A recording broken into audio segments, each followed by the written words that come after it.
Koloretako monstruaren ipuina entzun ondoren, orain bai, prest al zaudete jolasean hasteko? Lehenengo, lurrean laukidun taula bat jarriko dugu. Taula horretan emozioak agertuko dira, koloreen eta pertsonaien bidez, ipuinean ikusi ditugun bezala. Oso garrantzitsua izango da ondo begiratzea. Ondoren, adi-adi entzungo dugu, irakasleak egoera bat irakurriko duelako.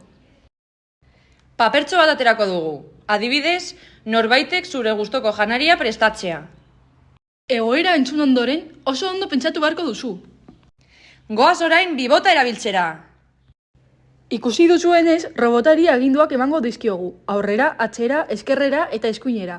Oso ondo pentsatu beharko dugu zein bide egin behar duen.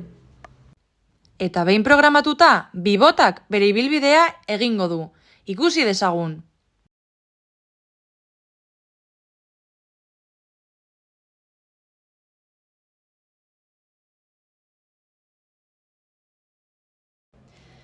Goaz, lertu dugun, beste adibide bat egingo dugu.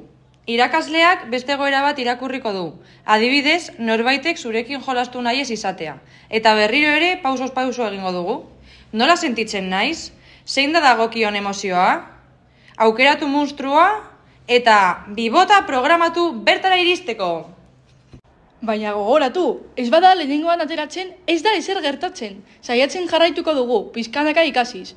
Horrela, gure emozioak hobeto ulertuko ditugu, eta aldi berean, robotak programatzen ikasiko dugu.